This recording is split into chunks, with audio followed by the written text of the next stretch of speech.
Neste vídeo, nós vamos introduzir um dos problemas clássicos da dinâmica dos fluidos computacional, conhecido como Lead-Driven Cavity, que consiste em um fluido confinado dentro de uma cavidade quadrada, onde todas as paredes são fixas, com velocidade igual a zero, exceto a parede superior, chamada de tampa móvel, que se desloca com velocidade constante, que vamos chamar de velocidade U, e devido à condição de não deslizamento, a viscosidade do fluido faz com que o escoamento seja inicialmente arrastado pela tampa, transferindo quantidade de movimento para o interior da cavidade, fazendo com que o fluido mais rápido seja jogado contra a parede direita, desça ao longo dessa parede, e por conservação de massa gere uma recirculação contínua no interior do domínio, até que o sistema atinja um estado estacionário, caracterizado por um vórtice principal e, dependendo do regime, por vórtices secundários próximos aos cantos. Neste trecho, a gente descreve o esqueleto do código que resolve a cavidade com tampa móvel, usando volumes finitos e o algoritmo Simple em uma malha colocalizada, onde U, V e P ficam armazenados no centro de cada volume de controle, começando pelas importações do NumPy e do Matplotlib, depois definindo o tamanho da malha com nx e ny, as dimensões do domínio com Lx e Ly, e os parâmetros físicos como ρ, μ e a velocidade da tampa, e logo em seguida configurando o laço iterativo principal com o número máximo de iterações e fatores de subrelaxação, que são essenciais para evitar explosões numéricas.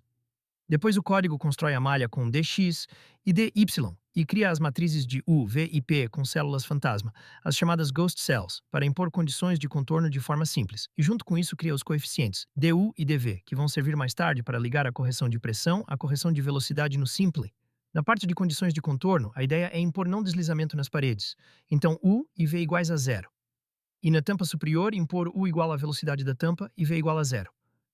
Enquanto para a pressão se usa um contorno do tipo Neumann, isto é, derivada normal de P igual a zero, e como a pressão precisa de uma referência, fixa-se um ponto para evitar a indefinição absoluta.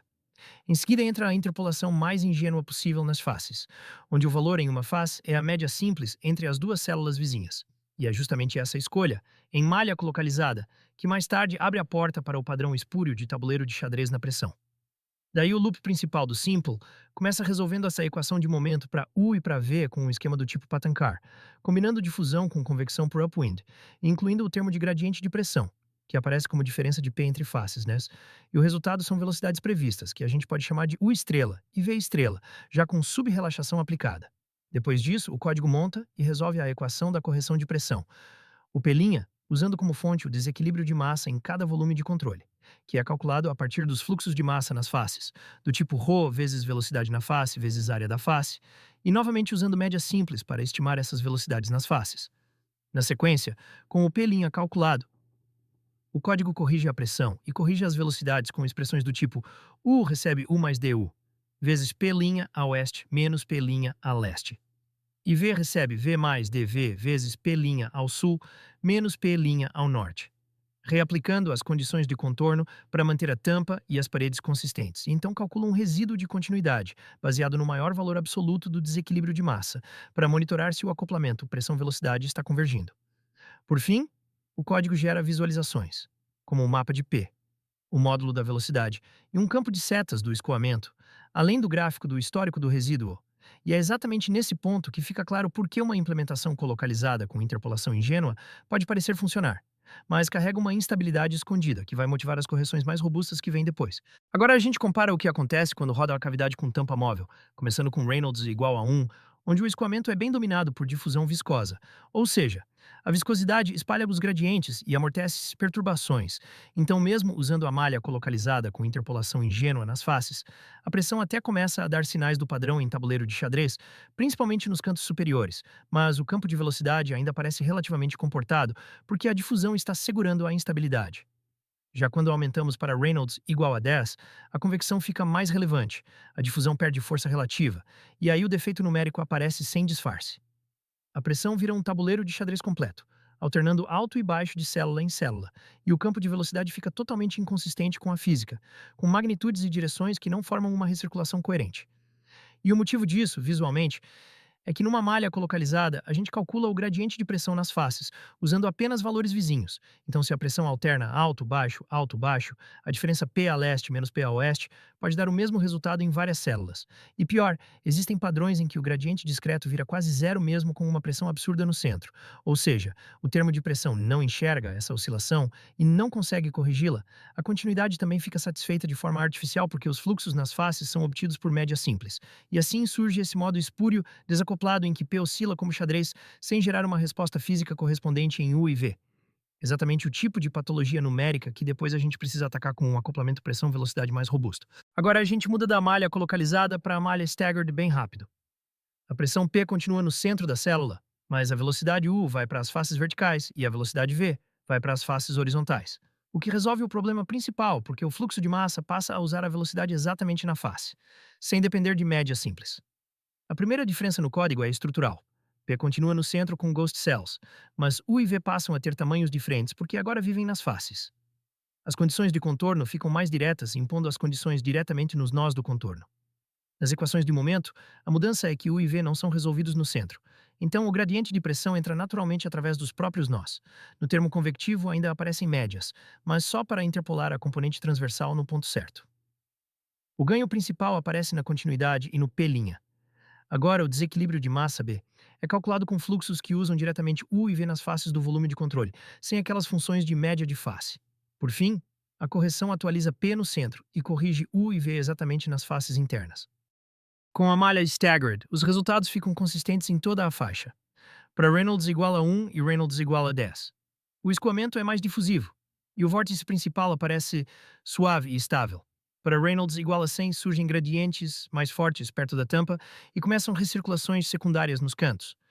E para Reynolds igual a 1000 as camadas de contorno ficam bem finas, e o campo de velocidade fica bem mais intenso, mas sem aparecer o tabuleiro de xadrez na pressão P.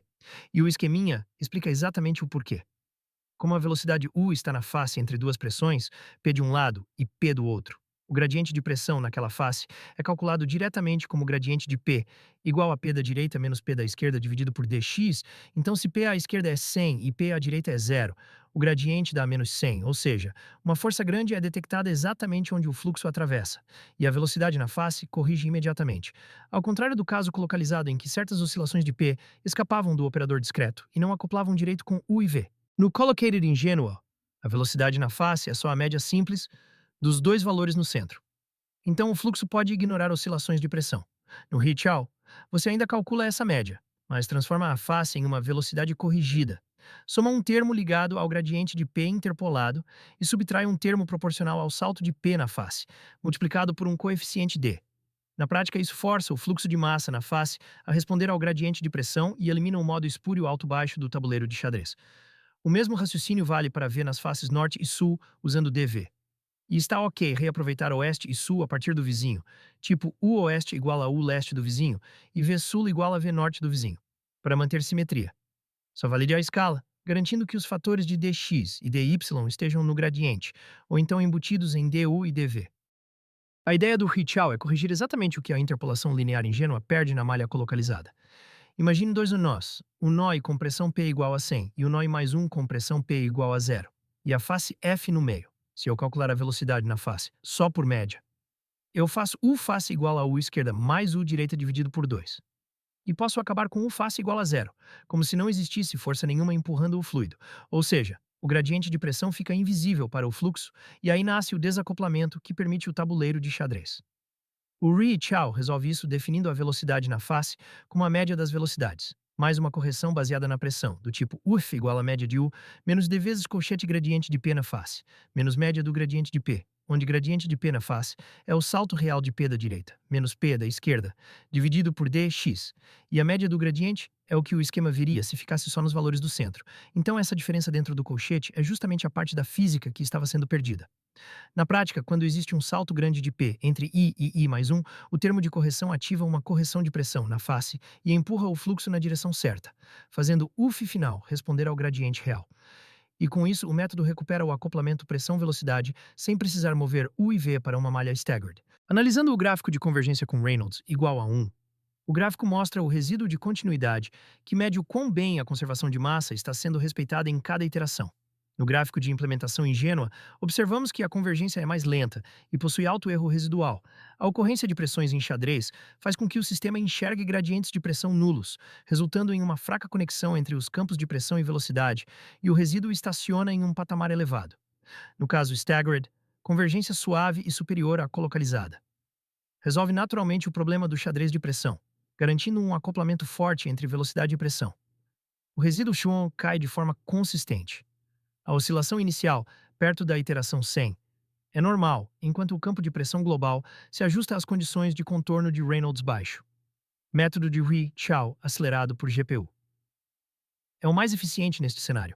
Você notará que a linha azul é ruidosa ou serrilhada. O efeito é obtido por usar um passo de tempo ou fatores de subrelaxação mais agressivos. E com isso a gente fecha este vídeo. O ponto principal não é qual malha é melhor, e sim que, em escoamento incompressível, tudo depende de como você calcula o fluxo de massa nas faces e de como a pressão P se acopla com as velocidades U e V para satisfazer a continuidade de forma física. Quando a malha é colocalizada e o fluxo na face vira só uma média simples, pode aparecer um modo espúrio em tabuleiro de xadrez na pressão e o campo de velocidade perde coerência, principalmente conforme o Reynolds sobe e a convecção começa a dominar. As duas saídas clássicas que a gente viu são bem claras. No staggered, P fica no centro, mas U vai para as faces verticais em xx e V vai para as faces horizontais em y. Então o acoplamento é natural. E no collocated com Hui-Chow, você mantém tudo no centro, mas corrige a velocidade de face para o fluxo sentir a diferença de pressão do jeito certo e eliminar o desacoplamento. Se essa ideia ficou clara, você já tem o que precisa para diagnosticar e evitar esse tipo de instabilidade em qualquer solver de volumes finitos. No próximo vídeo, a gente aplica isso em um channel flow, com gradiente de pressão imposto e condições de entrada e saída, onde além da estabilidade aparece o desafio de convergência e de acertar o perfil perto da parede em Reynolds mais alto.